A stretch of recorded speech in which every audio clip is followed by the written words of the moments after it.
Todos los días 24 de junio se conmemora en todo el mundo el Día Internacional de la Investigación OVNI. En esta fecha simbólica se recuerda el avistamiento reportado por un hombre de negocios llamado Kenneth Arnold, que a bordo de una avioneta hace 71 años observó las evoluciones de 9 objetos en forma de boomerang muy cerca del monte Rainier en el estado de Washington, Estados Unidos. El evento causó gran revuelo en la prensa y el avistamiento fue ampliamente difundido a través de distintos medios de comunicación. Tan solo 9 días más tarde, el 4 de julio, se registró el incidente de Roswell en el estado de Nuevo México, en el cual se reportó la caída de una nave de origen extraterrestre y de la cual fueron recuperados los cuerpos de sus tripulantes, dando origen a uno de los encubrimientos más grandes de la historia. Ambos eventos, el del señor Arnold y la nave de Roswell, tienen en común que ocurrieron con muy pocos días de diferencia y en ese mismo año de 1947. Por su importancia, es por ello que a nivel histórico se toman como punto de partida y de referencia para la investigación moderna de este fenómeno hasta nuestros días. Sin embargo, y como veremos a continuación en esta investigación especial, haremos una revisión exhaustiva y documental que revelará que la presencia de estos extraños visitantes se remonta a tiempos lejanos, sustentado en evidencias fotográficas, testimoniales y periodísticas que establecen la realidad de este fenómeno. Nos remontaremos a los tiempos mismos del comienzo de la fotografía, con la cual, en rudimentarias cámaras, fueron obtenidas las primeras imágenes, y nos remontaremos a los tiempos en los que aún no se inventaba el aeroplano o cualquier otro artefacto manufacturado por el hombre que pudiera sugerir tecnología avanzada. La fotografía más antigua de un objeto volador no identificado de la que se tenga registro puede ser observada en la colección digital de la Librería Pública de Nueva York. Su portal, que esta extraña en 1871 por expedicionarios que se encontraban en la cima del denominado Mount Washington, en la localidad de New Hampshire, en los Estados Unidos. En la toma observamos la presencia de un objeto alargado de color oscuro que se desplaza entre las nubes. La imagen fue obtenida desde la cima de dicha montaña, que se encuentra alrededor de 1917 metros de altura sobre el nivel del mar, y hacia un cúmulo de nubes. En el acercamiento podemos ver que se trata de un artefacto muy extraño. También, una de las primeras evidencias de la historia es una fotografía de un objeto volador no identificado que fue obtenida por un astrónomo mexicano, José Bonilla, quien la mañana del día 12 de agosto de 1883, desde el observatorio del estado de Zacatecas, en México, observó una serie de extrañas manchas que cruzaban en línea recta hacia el sol. Una imagen que, a pesar de su antigüedad, resulta sumamente intrigante. Bonilla fotografió el fenómeno y lo envió a Europa junto con la información para que fuera publicada en la revista científica La Astronomie de París, acompañado de un texto en donde narró los detalles de su avistamiento.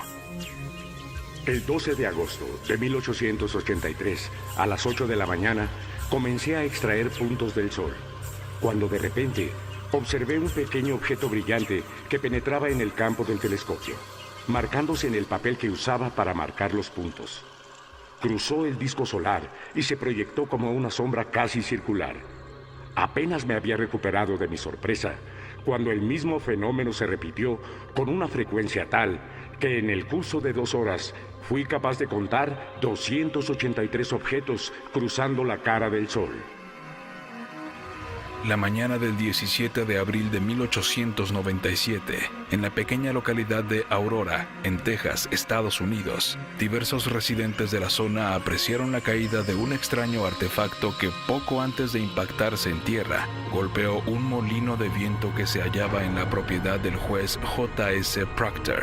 Minutos más tarde, los pobladores se acercaron para tratar de averiguar qué había ocurrido. Al arribar al lugar del impacto, se dieron cuenta de que la nave se había estrellado junto a un pozo de agua de la misma propiedad del juez. Sorprendentemente, lo que más les extrañó fue el haber encontrado el cuerpo calcinado del tripulante del objeto junto a la nave que se había fragmentado con el impacto. Los pobladores decidieron sepultar el cuerpo del ser al que llamaron el piloto, por lo que fue trasladado al cementerio local con una lápida anónima. El incidente, que causó gran revuelo en la apacible localidad de Aurora, llamó la atención del periodista F.E. Hayden del periódico Dallas Times Herald, quien publicó para el día 19 de abril de 1897 una nota describiendo los acontecimientos, y cerraba su nota señalando la hora en que sería sepultado el ser. En esta ilustración de 1897, realizada por un testigo, podemos observar cómo el fenómeno fue percibido y registrado por los pobladores, y nos permite establecer que el objeto no era nada conocido. En días posteriores, el juez Proctor decidió enterrar los restos de la nave en el fondo del pozo y lo selló. Años más tarde, un familiar que heredó la finca del juez decidió destapar el pozo para obtener agua. Sin embargo, al poco tiempo contrajo una extraña enfermedad relacionada con la artritis, que se dice tuvo relación directa a la exposición de los restos de la nave que se encontraban enterrados en el lugar. Tiempo después, el pozo fue sellado nuevamente por nuevos descendientes, que en la actualidad no han permitido que se vuelva a destapar. La historia documenta que el sepulcro del tripulante del ovni desapareció, y a ciencia cierta no se sabe si este fue removido a otra ubicación dentro del panteón o si este fue llevado a otra parte lejos de allí. Hasta el día de hoy, hallar la tumba del tripulante del incidente ovni de Aurora ha representado un verdadero enigma para diversos investigadores alrededor del mundo, quienes durante años se han dedicado incesantemente a la búsqueda de la tumba del extraño visitante.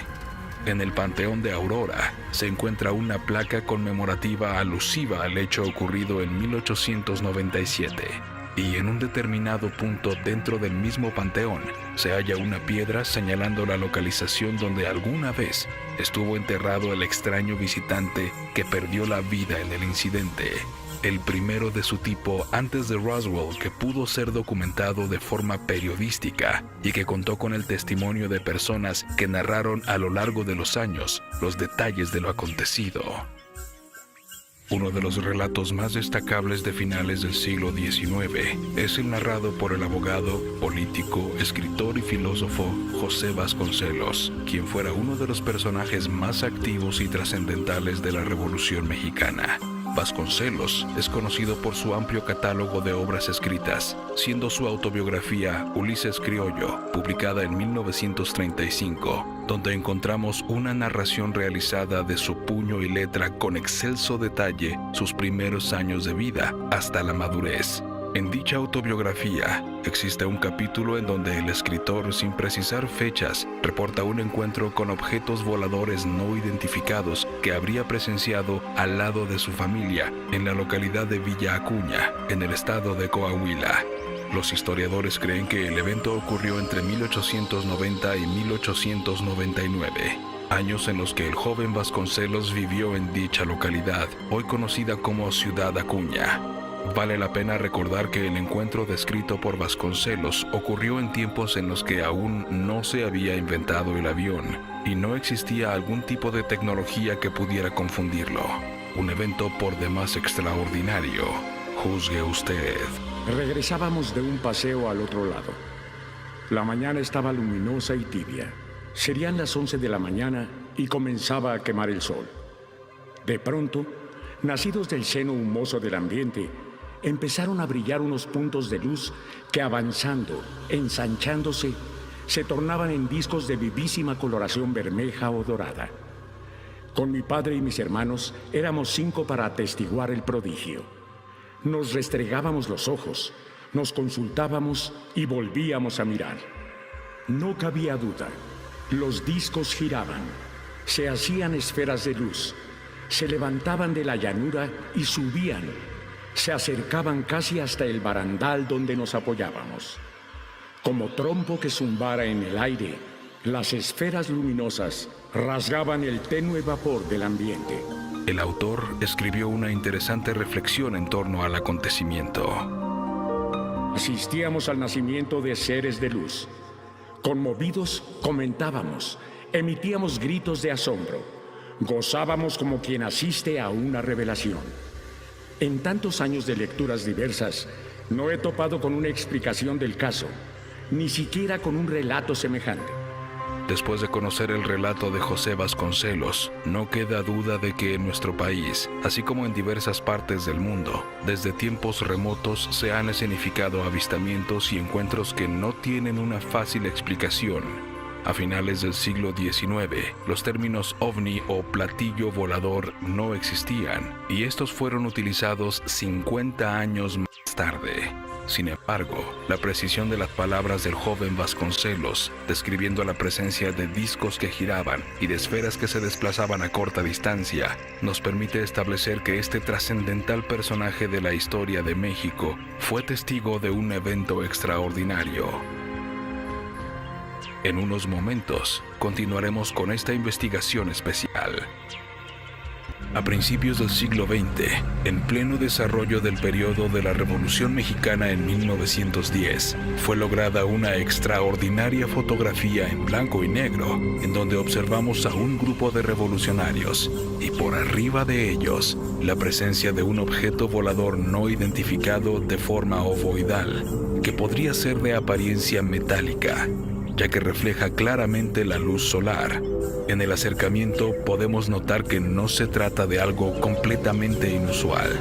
No se trata de un avión, un ave o algún otro artefacto volador. No es casual que esto haya ocurrido en un tiempo de transformación en nuestro país, ya que está plenamente documentado que desde tiempos lejanos, en algunos de los grandes momentos de la humanidad, se registra la presencia de misteriosos objetos que parecerían estar muy interesados en las actividades del ser humano. La fotografía de un ovni en tiempos de la Revolución Mexicana pertenece al portal Fotos con Historia y representa una de las primeras grandes evidencias obtenidas en nuestro país. Procedente del año de 1929, esta vieja fotografía fue tomada por Edward Plinio mientras caminaba por un aserradero. La imagen fue guardada por mucho tiempo.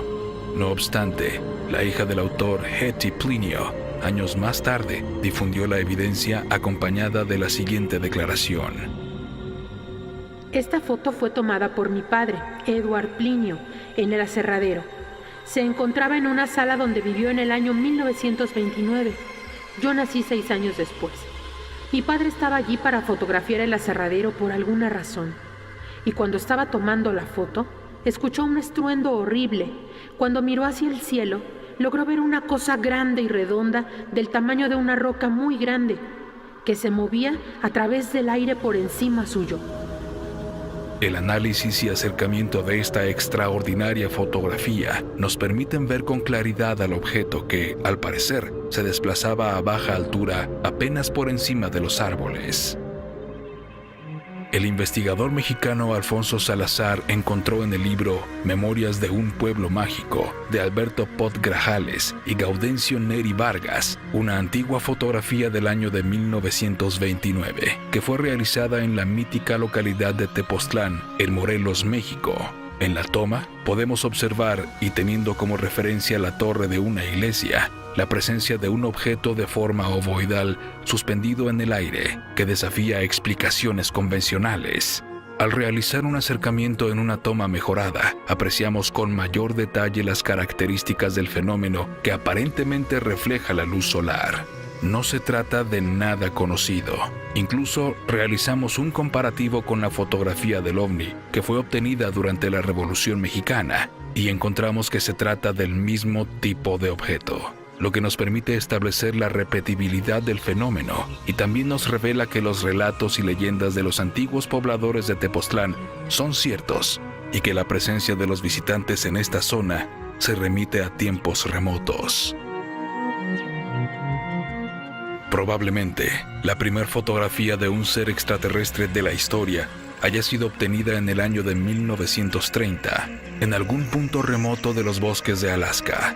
La historia señala que en 2013, un hombre quien no quiso revelar su nombre, contactó vía correo electrónico al grupo de investigación UFO Casebook de los Estados Unidos para narrarles la historia de esta imagen que, según contó a los investigadores, la habría obtenido por parte de su abuelo poco antes de fallecer, quien en aquel lejano año de 1930 se encontraba cerca de un lago cuando se percató de la presencia del extraño ser, que al mismo tiempo, al notar su presencia, huyó hacia el bosque. Sin pensarlo, el hombre corrió para perseguirlo cargando su cámara de fotografía. Al encontrarse en un punto suficientemente cercano, decidió accionar su equipo y obtuvo la fotografía que usted observa en la pantalla. La imagen, que ha sido ampliamente discutida y analizada, reveló que la sombra que muestra el cuerpo, la dirección de la misma con respecto a la de los árboles, la propia conformación de la luz sobre su cara y su morfología podrían indicarnos que estamos ante una toma fidedigna. En 1932, también se registró una de las fotografías más antiguas de las que se tenga conocimiento. La imagen fue obtenida en la localidad de St. Paris, Ohio, Estados Unidos. El autor fue un hombre llamado George Sutton, quien decidió obtener una fotografía para el álbum familiar al posar para la cámara. Una vez que Sutton descendió de su automóvil junto al camino, en el ángulo superior derecho podemos observar con claridad un objeto volador no identificado que inusitadamente aparece en la toma, y con la forma clásica de los ovnis que desde hace décadas se han venido documentando en distintas partes de nuestro mundo. Es decir, un artefacto de forma discoidal con un domo en la parte superior. No solo en el continente americano fueron logradas increíbles fotografías de ovnis mucho antes de que se registrara el incidente de Roswell y el avistamiento de Kenneth Arnold. En la localidad de Hopi, en China, en algún momento del año de 1942, se registró una evidencia fotográfica en blanco y negro de un objeto volador no identificado de forma circular, con un domo en la parte superior que sobrevolaba a muy baja altura en un callejón de la mencionada ciudad. Incluso es posible apreciar a un testigo que señala hacia el cielo. La imagen fue descubierta por Masujiro Kiru, quien la encontró en un álbum fotográfico antiguo perteneciente a su padre, quien a su vez la obtuvo de un fotógrafo callejero de la ciudad de Tianjin. Después de realizar un recorrido por una parte de esta historia, podemos decir que estos acontecimientos no se tratan de eventos aislados y sin sentido, y que, por el contrario, en su análisis cronológico podemos establecer que desde hace mucho tiempo y de manera sistemática estamos siendo visitados y observados, y que esto está ocurriendo quizá desde el inicio mismo de la noche de los tiempos. El 14 de agosto de 1947, en la localidad de Villa Santina, en Italia, un hombre llamado R.L. Johannis, dedicado a la pintura artística, realizaba un paseo matutino en la zona montañosa buscando paisajes para sus próximas obras. Aproximadamente a las 9 de la mañana, advirtió la presencia de un objeto en forma de disco de unos 10 metros de diámetro, que aterrizó a unos pocos metros de donde éste se encontraba. El pintor, con gran asombro, vio salir del aparato a dos seres de muy baja estatura. No llegaban al medio metro. Vestían una especie de traje ajustado con cuello y cinturón de color rojo. Las cabezas de los seres eran más grandes que las de un ser humano normal. Sus rostros eran de color verde, sus narices rectas, cortadas geométricamente y de gran tamaño. Los ojos eran enormes. Estaban rodeados por una especie de anillos redondos y salientes color púrpura. No tenían cejas ni párpados. Johannis, asombrado por lo que veía, decidió llamar la atención de los seres levantando la mano y agitando un piolet. Al parecer, los tripulantes del ovni se sintieron amenazados y su respuesta fue inesperada, ya que lo atacaron con un raro cristal de donde emanó una energía que lo dejó inmóvil. Los seres y la nave desaparecieron a gran velocidad. Johannis permaneció en el suelo por espacio de 2 horas. A pesar de que nadie le creyó, R.L. Johannis, como pintor, recreó en cuadros y dibujos a los seres que le atacaron. Y del mismo modo, ilustró un cuadro con el momento que vivió. El pintor habló y defendió su caso hasta su muerte en el año de 1968. El caso Iohannis ocurrió después de un mes del incidente de Roswell en los Estados Unidos y 2 meses posteriores del avistamiento de Kenneth Arnold, que marcaron el comienzo de la era moderna de la investigación OVNI. El 27 de noviembre de 1968, una aeronave de características extraterrestres cayó en la región de Sverdlovsk, en el centro de la Unión Soviética. Debido a lo aislado de la zona montañosa, el objeto volador con forma de disco fue recuperado hasta marzo de 1969, después de que un campesino de la localidad la hallara y diera aviso a las autoridades militares. El ejército soviético, dirigido por la KGB, la principal agencia de inteligencia rusa, documentó en diversas filmaciones toda la recuperación de la nave, así como los restos físicos de un ser humanoide que aparentemente la tripulaba. El caso permaneció en el más alto secreto hasta que fue presentado por la televisión de los Estados Unidos. Este caso toma gran relevancia al demostrarse que Rusia también tiene en su poder los restos de objetos voladores no identificados y de seres inteligentes que no son humanos. Además, médicos forenses involucrados en este caso misteriosamente murieron el mismo día y de la misma causa, pero en diferentes lugares de la Unión Soviética, lo que confirma la conspiración orquestada por las autoridades rusas para encubrir el incidente.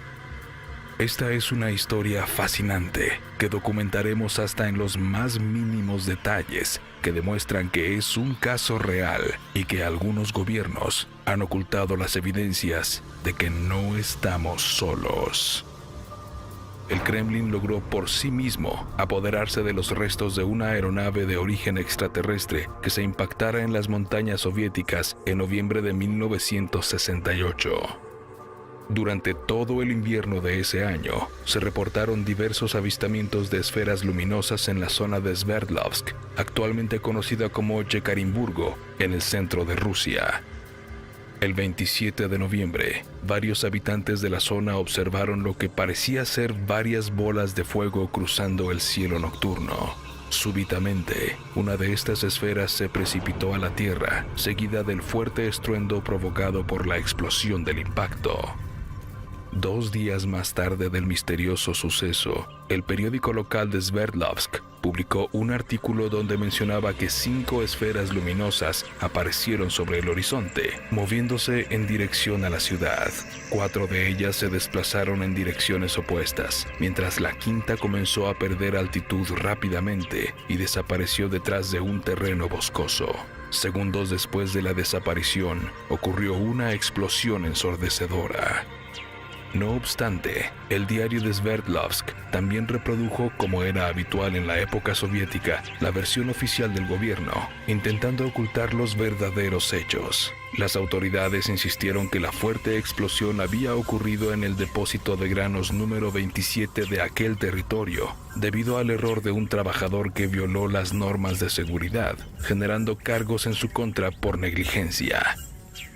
Sin embargo, la versión oficial nunca explicó el avistamiento de las extrañas esferas luminosas en la población, fenómeno que obligara al gobierno a iniciar una investigación militar oficial para esclarecer el misterioso suceso, pesquisa que sería detalladamente registrada por una serie de filmaciones y puestas bajo resguardo en los archivos de la KGB con carácter de ultra secretas, junto con los restos de la aeronave accidentada.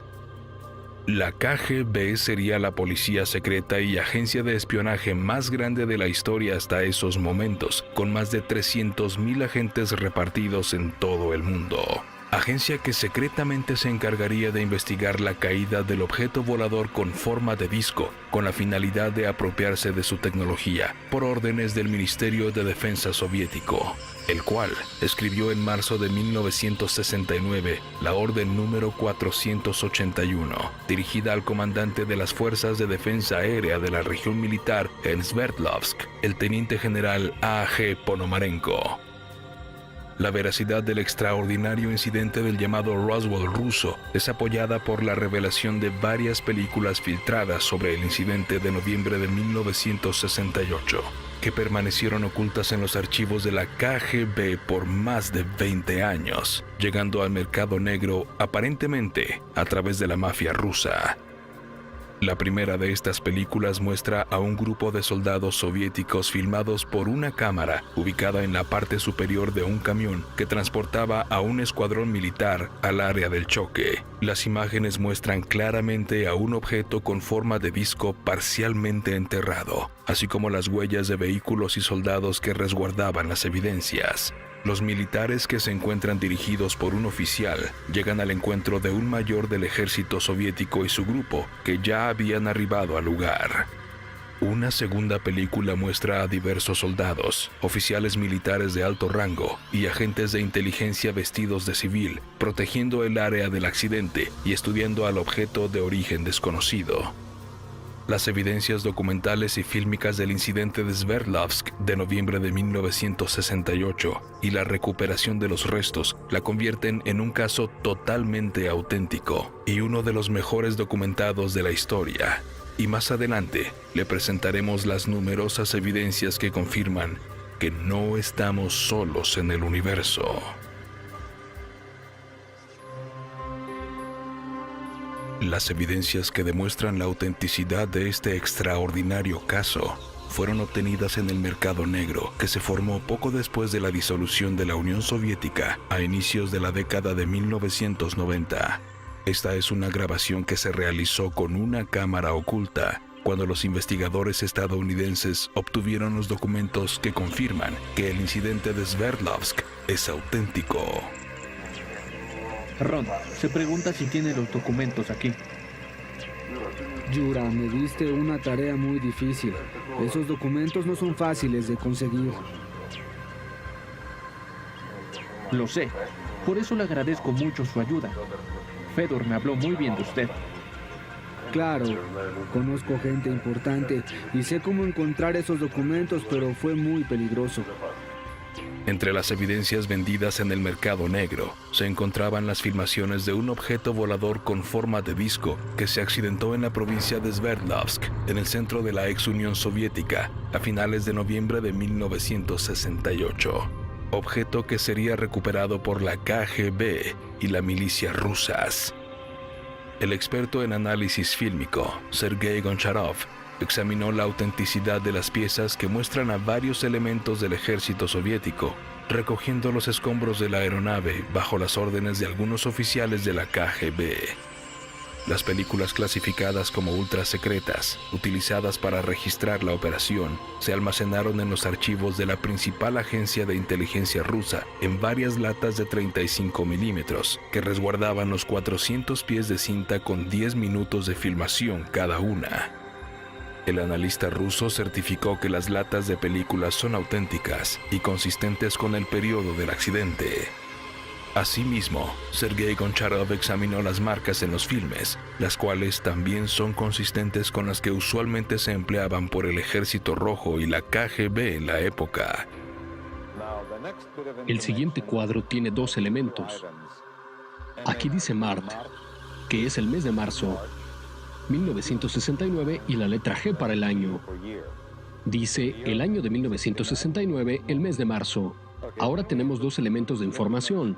Dice Plonka N267. Plonka en ruso significa película o filme. La N nos dice el número de rollo. Y este es el número. Esto es lo siguiente que vemos en el cuadro de información. Aquí dice alto secreto. Este es el logo de los archivos de la KGB y la leyenda Archivos de la KGB. Por otra parte, numerosos detalles en las mismas filmaciones de la recuperación de los restos corroboran que se llevaron a cabo en marzo de 1969 como parte de la llamada Operación Enano de Sverdlovsk. Elementos como los constantes movimientos de los soldados, que se comportan claramente disciplinados y a las órdenes de los agentes de la KGB vestidos como civiles. Oficiales ataviados con ropa de alta calidad para los estándares soviéticos en 1969, lo que corresponde con su rango. De igual forma, los parches que llevan en el brazo izquierdo del abrigo algunos de los soldados en las tomas son consistentes con los que utilizaban los elementos conocidos como constructores militares o Stroibat, lo que comprueba que los militares que aparecen en los filmes forman parte de la misma unidad. Estos pelotones eran utilizados frecuentemente en labores de apoyo para el ejército soviético. En este caso, se dedican a recoger los restos del ovni accidentado.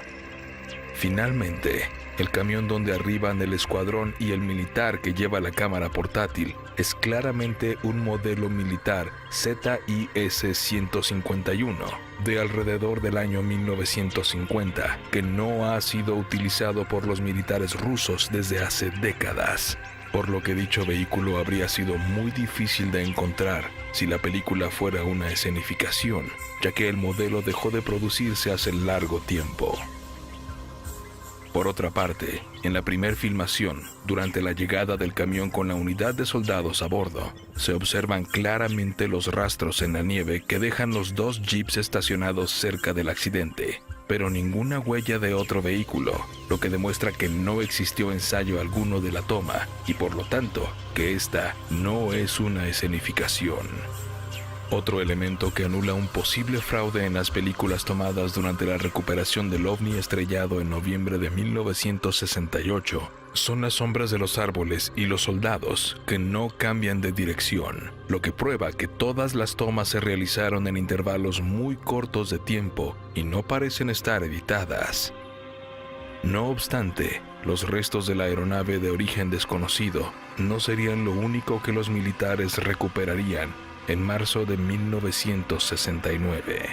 Más adelante le presentaremos una filmación más que muestra la autopsia a los restos de uno de los presuntos tripulantes del ovni, así como los documentos que prueban la conspiración organizada por el Kremlin, que terminaría misteriosamente con la vida de los médicos forenses que examinarían al llamado enano de Sverdlovsk.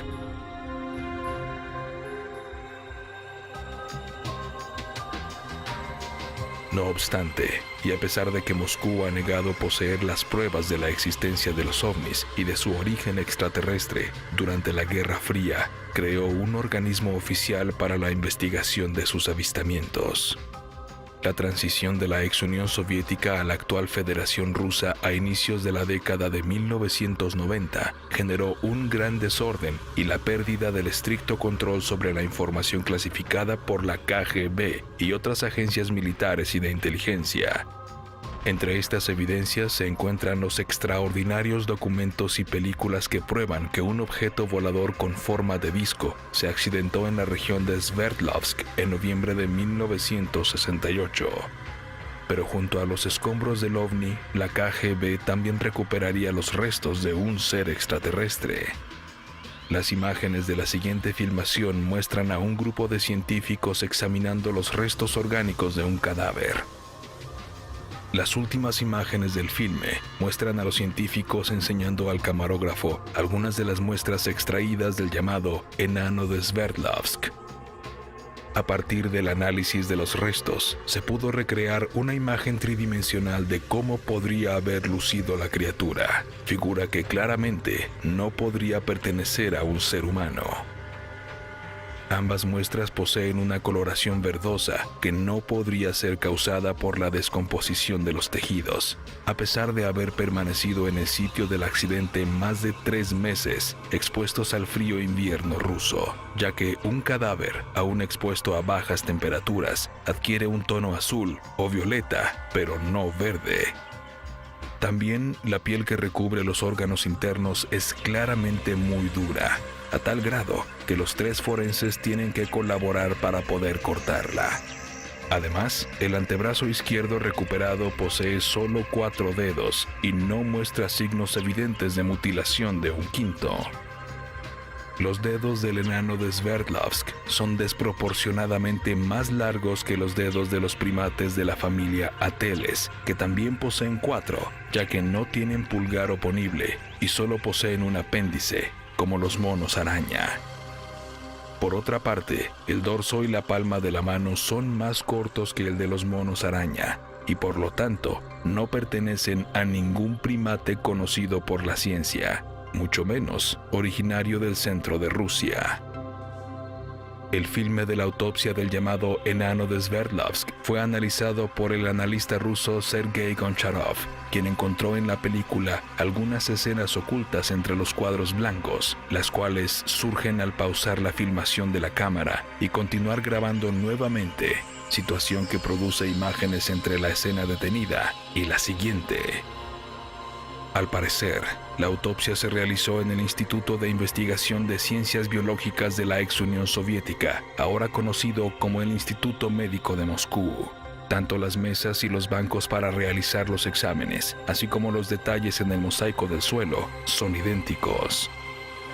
Sin embargo, lo más perturbador del incidente de Sverdlovsk es que los 3 científicos que aparecen en la filmación de la autopsia, de apellidos Kamyshov, Savitsky y Gordenko, fallecieron de la misma causa de muerte y el mismo día.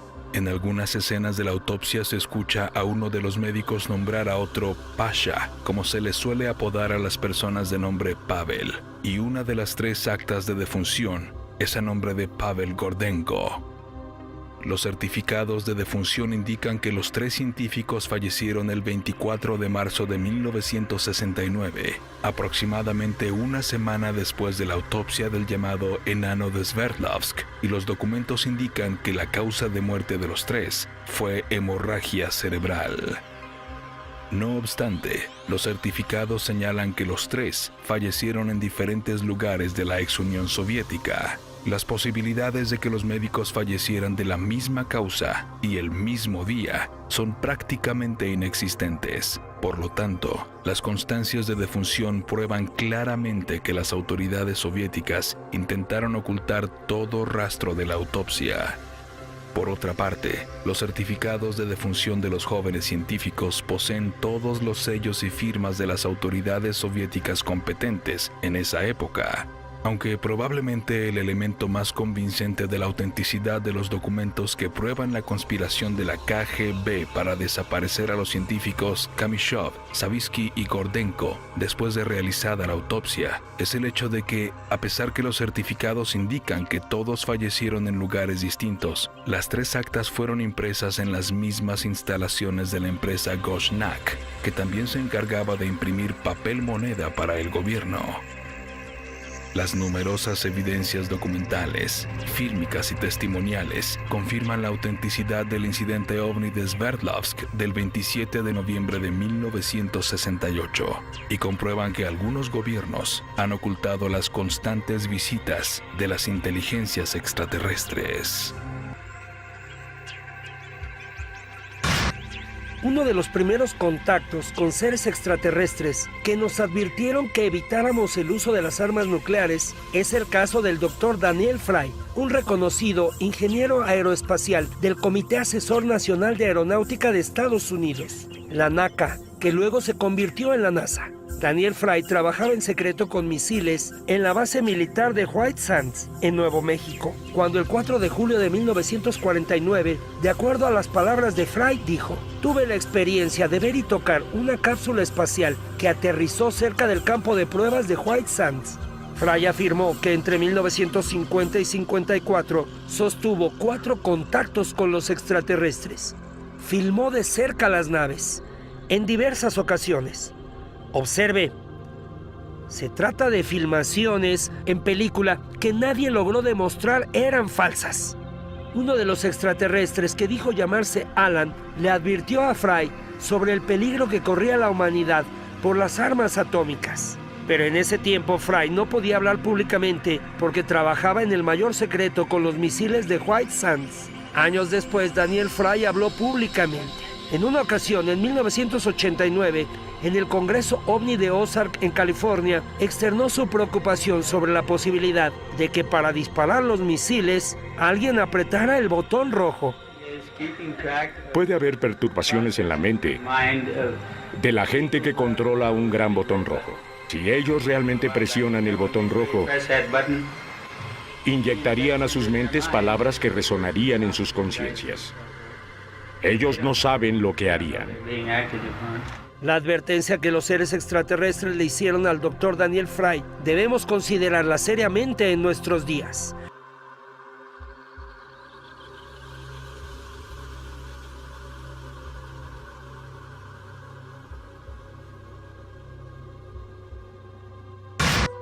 Enero 28 de 1975, 12 del día con 12 minutos.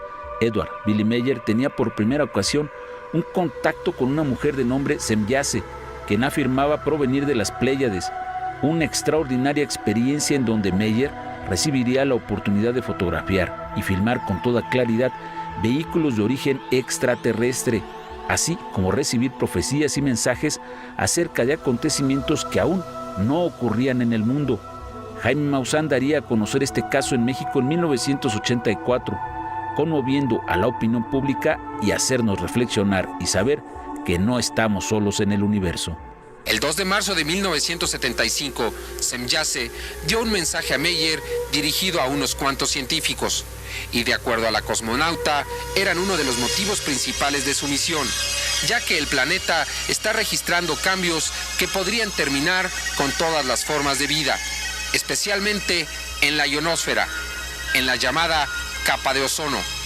En solo 60 años, dijo la cosmonauta, la capa de ozono ha perdido el 6.38%. El gas de bromo y otras sustancias químicas son las responsables de la pérdida de esta capa.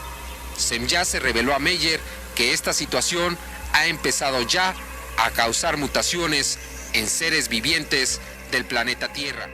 Más de 10 años después, un grupo de científicos británicos, al estar investigando en la Antártida, registraron con sus equipos que se estaba abriendo un hoyo en la capa de ozono.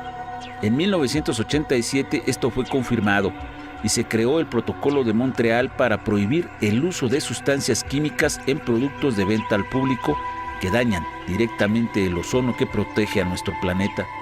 También se le advirtió de grandes movimientos de la Tierra, sobre todo en la falla de San Andrés en California y México, que destruiría la ciudad de San Francisco, Los Ángeles y a San Diego, y un tsunami que arrasaría la ciudad de Portland también en los Estados Unidos.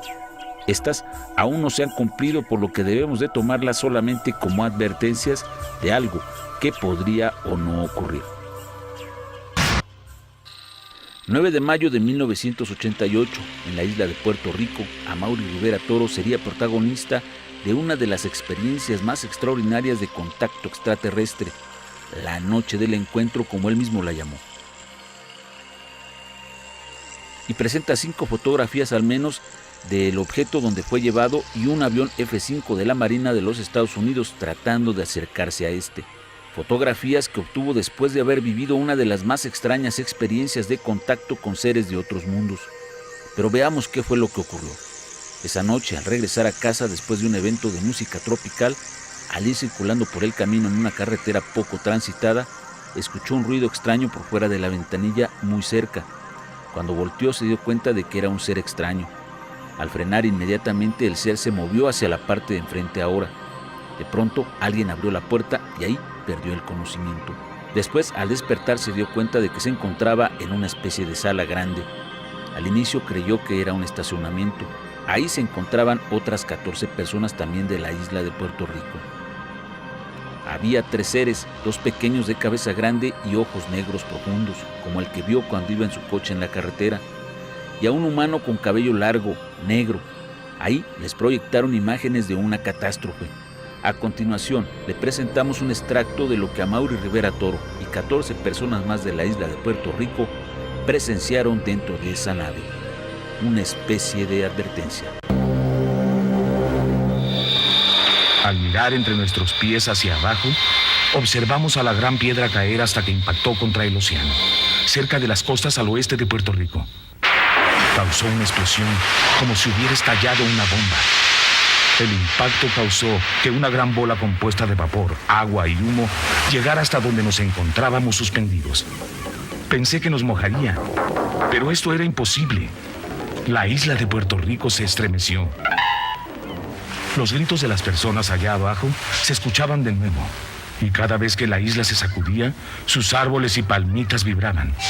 El sol aún brillaba como si estuviera ajeno a todo el caos. La bola de vapor se transformó en lluvia y rociaba toda el área. Ahora escuchábamos el sonido parecido al de truenos, pero esta vez causados por actividad sísmica. Una de las señoras que se encontraba junto a nosotros no pudo tolerar todo esto que observábamos y se desmayó. Una ola gigantesca, amenazante y mortal. Esta muralla devastadora seguía aumentando en tamaño a medida en que se iba retirando el mar.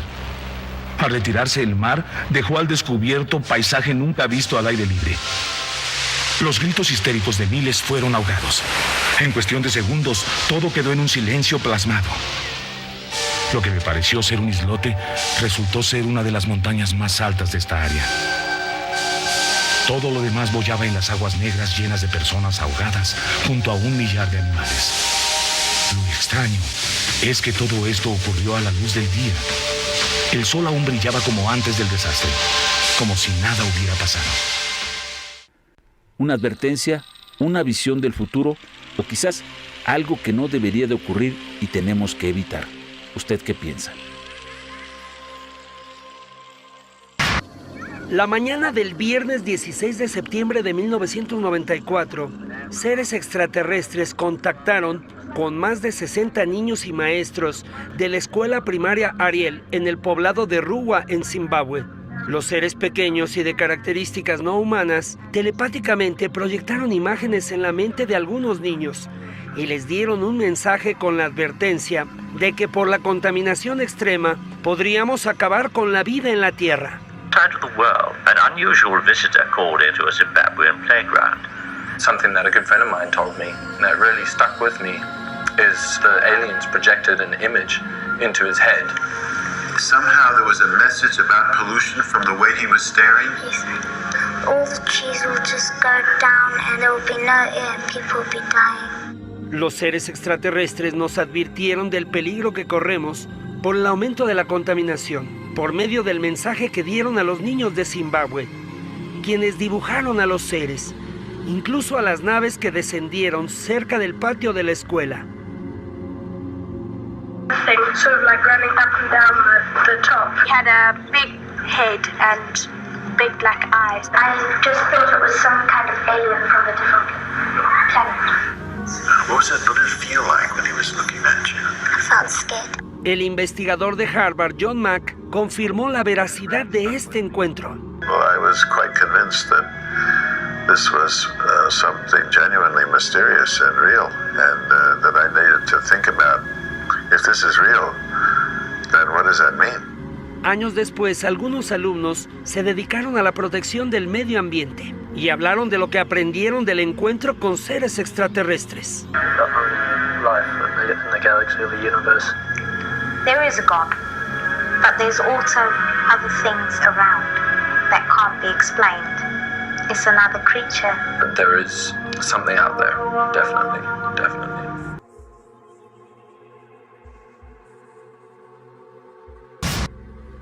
El atardecer del 15 de diciembre del 2017, en el cielo de Los Ángeles, en California, un matrimonio fue testigo de un evento extraordinario. Observaron lo que pareciera un portal que se va abriendo y lo grabaron con la cámara de su teléfono celular.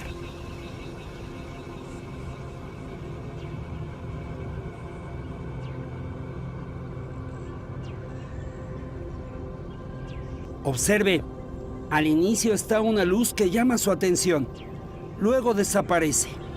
Después ven una especie de nubosidad de color violeta.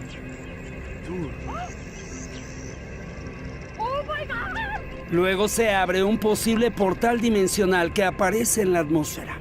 La luminosidad se ve redonda y aplanada, girando de derecha a izquierda. Después se va cerrando. Surge un arco luminoso y al final desaparece. En la toma se ve a la derecha el edificio del banco CTBC.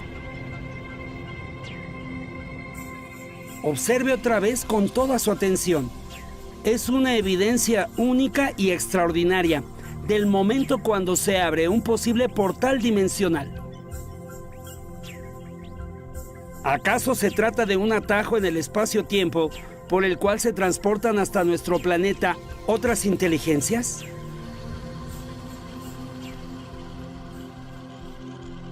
Lo que observamos aquí no pertenece a nuestra tecnología. Posiblemente estamos ante la respuesta de cómo es que otros seres ya han logrado recorrer distancias extraordinarias en el universo para llegar hasta nuestro planeta. El 20 de enero del 2005, en el Sol, ocurrió una explosión categoría extrema. A bordo del telescopio espacial SOHO, los sensores observaron la explosión y registraron que la materia del Sol llegó a la Tierra en solo 8 minutos, desafiando cualquier explicación convencional, porque las explosiones solares comúnmente llegan de 24 a 48 horas. Observe, en la toma todos los puntos blancos son partículas del Sol que viajaron más rápido que la luz. A partir de entonces se inició una investigación ante la posibilidad de que existieran portales entre la Tierra y el Sol, algo que se demostró en 2008, cuando la NASA publicó un informe anunciando que existen portales magnéticos que se abren conectando el Sol y la Tierra, que se abre una especie de portal o túnel hasta el Sol, que está a 150 millones de kilómetros de distancia. Sin embargo, toneladas de materias de partículas solares pueden llegar a la Tierra casi en forma instantánea a través de estos portales.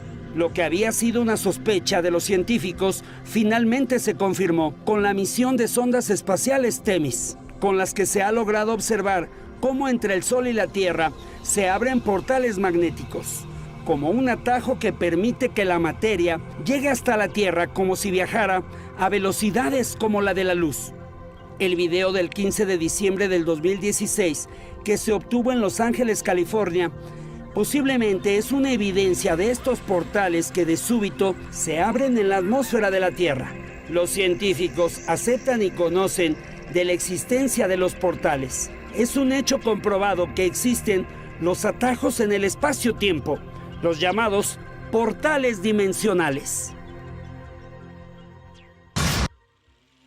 2011, la Agencia Federal de Investigaciones, el FBI, desclasificó diversos documentos acerca del fenómeno ovni extraterrestre, y uno en especial informa sobre entidades provenientes de planos superiores donde no existe la materia, seres dimensionales.